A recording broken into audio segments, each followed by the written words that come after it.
Hola, ¿qué tal a todos? Vamos a continuar con nuestro curso de dinámica.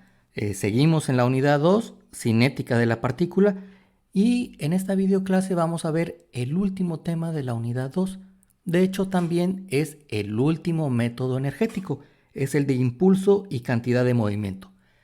El día de hoy vamos a ver la teoría y en videoclases posteriores pues vamos a ver los ejemplos. Vamos a empezar.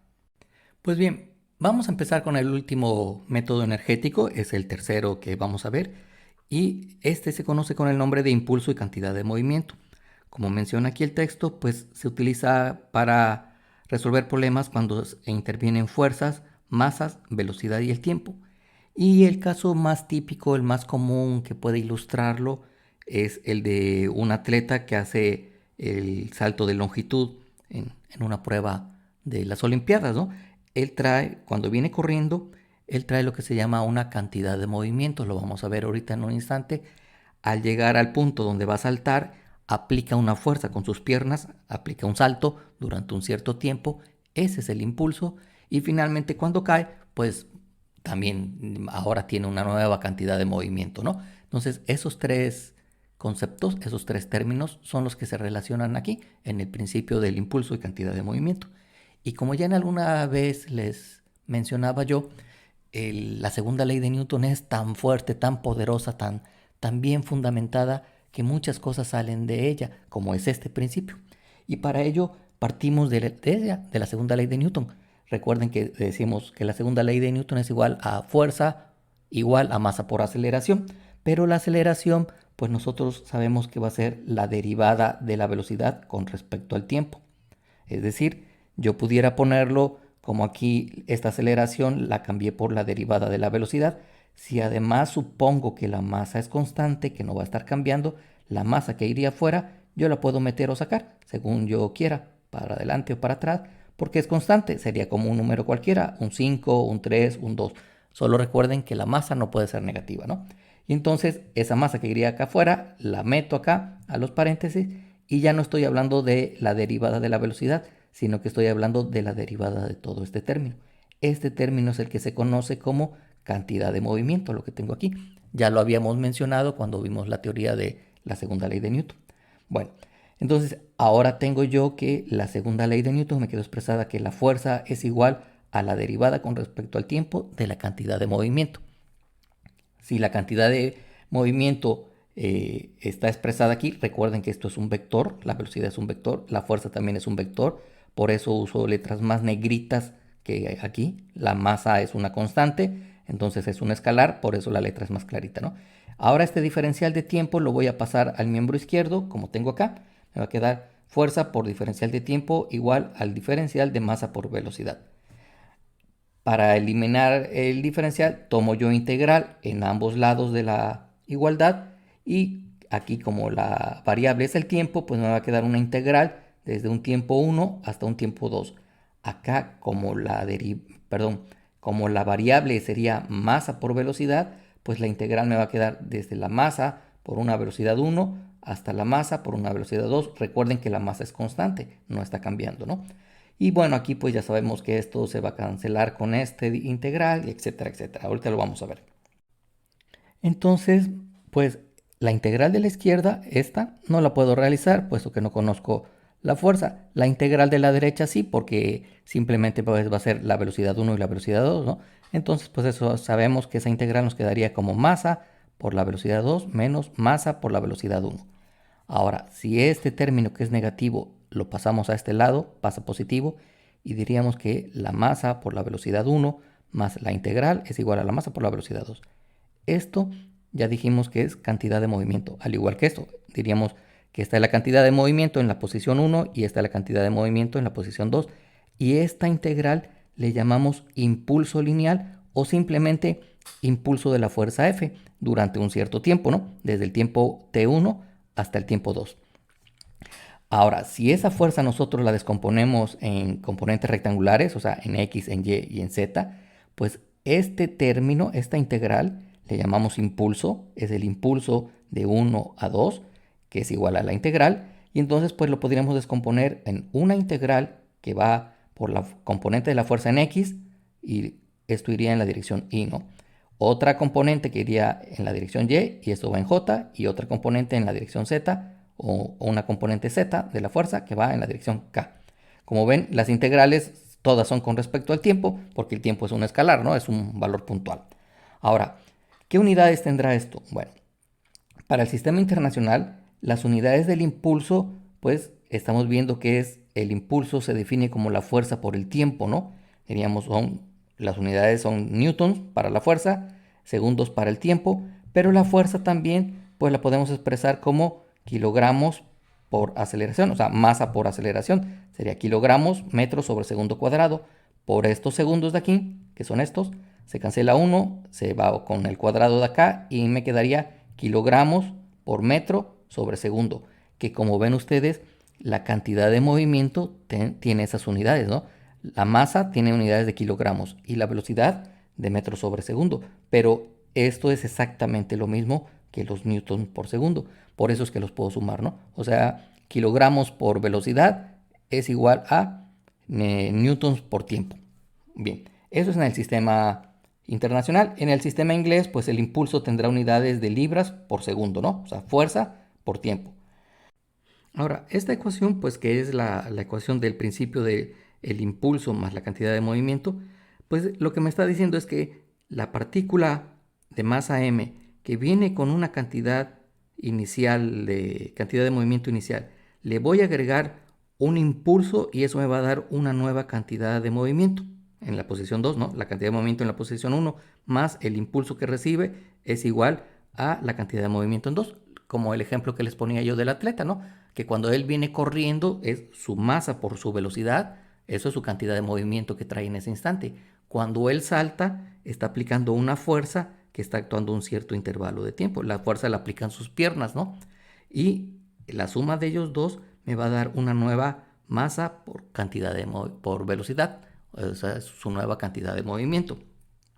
Bueno, pero observen que todo esto es vectorial, a diferencia de otras ecuaciones que hemos visto, porque la velocidad está marcada aquí como un vector, la fuerza también, y esta otra velocidad también es vectorial. Vamos a verlo en la siguiente figura. Y aquí está la ilustración, nos dice, tengo la partícula de masa m que viene con una cierta velocidad 1, entonces trae una cantidad de movimiento que le llamamos masa por la velocidad 1. El impulso que está actuando, que era la integral, aquí ya no la puse, nada más puse la variable con la que representamos el impulso. Eso es igual, pues como ven ustedes, a esta cantidad de movimiento más este impulso que está acá, y lo que me va a dar es una cantidad de movimiento aquí. Es decir, esta cantidad de movimiento más este impulso va a hacer que ahora la partícula vaya en esta dirección, ¿no? Vaya hacia acá. Venía aquí, le di este impulso y ahora va a salir hacia acá. Como ven ustedes, estos son vectores, lo que les estaba yo diciendo. Y entonces, aunque aquí lo estamos representando como una suma, es la suma vectorial. No es la suma de la cantidad de esta más de esta cantidad y me va a dar esta cantidad. No, es la suma de los vectores, ¿no? Y entonces, pues podemos escribir la ecuación del principio del impulso y la cantidad de movimiento como la cantidad de movimiento en la posición 1 más el impulso que recibe de 1 a 2 es igual a la masa por la velocidad 2, o sea, la cantidad de movimiento en 2. Bueno, pues aquí lo representamos esto bastante fácil, ¿no? En esta posición, la posición horizontal, pero ¿qué hubiera ocurrido que la velocidad hubiera venido la velocidad 1 hubiera venido, por ejemplo, también en esta dirección inclinada, ¿no? Y le estoy sumando esta otra. Pues la verdad es que esta ecuación, si es necesario, yo la voy a descomponer en tantas como necesite, ¿no? Una en X, una en Y y una en Z. Y entonces voy a decir la masa, que siempre es una constante, por la velocidad en X en la posición inicial, más la fuerza en X en el tiempo de 1 a 2 es igual a la masa por la velocidad en X en la posición 2. Y lo mismo para las otras componentes, es decir, tendría yo que separarlo.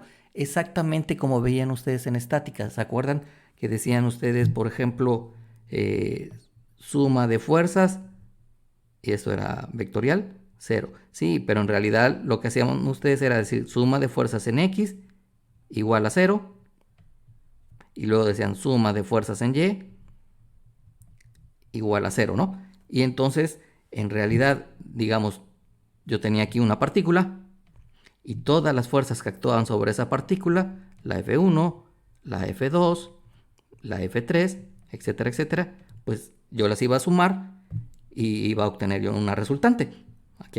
Aquí marcada, ¿no? Una f de x, una f de y, y tiene que haber una resultante ahí que es la que haga que valga 0. Pero la verdad es que pues esto lo estaba yo descomponiendo en todas las que estén, las componentes en x de todas estas fuerzas, más las componentes en y de todas estas fuerzas, etcétera, etcétera, ¿no? Lo mismo va a ocurrir aquí. Voy a descomponerla en tantas ecuaciones como yo necesite.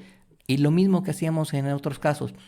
Si a mí me conviene, pues lo que hago es reorientar mis ejes de tal manera que en vez de que esto me quede inclinado, pues a lo mejor yo utilizo un eje que sea paralelo a esa nueva velocidad para que no todo tenga que estar movido, ¿no? No todo que tenga que estar en X y Y. Como hacíamos cuando teníamos planos inclinados en la segunda ley de Newton, que entonces lo que hacíamos, déjeme que lo ponga aquí para que lo recuerden, o sea, teníamos un plano inclinado, aquí así, ¿no? Aquí venía una caja,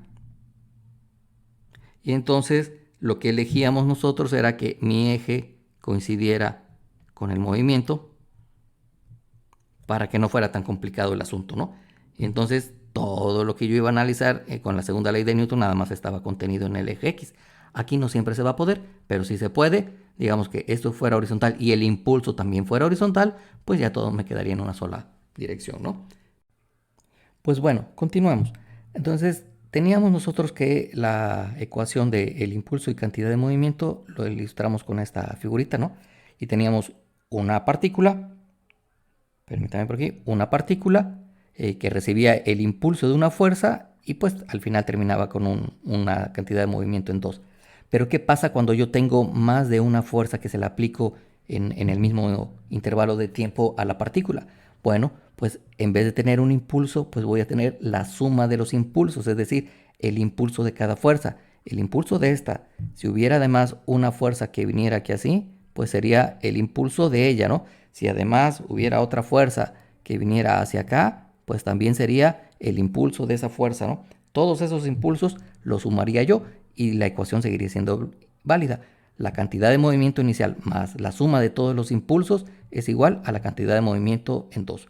Si yo tuviera más de una partícula, por ejemplo, en el caso de bolas de billar o cuando jugaban ustedes, quizás, a lo mejor ya no lo jugaron, pero las canicas, ¿no? Que tenemos varias canicas en juego, pues ahora serán varias masas, ¿no? Entonces sería la suma de la cantidad de movimientos iniciales más la suma de todos los impulsos debe ser igual a la suma de la cantidad de movimiento final, ¿no?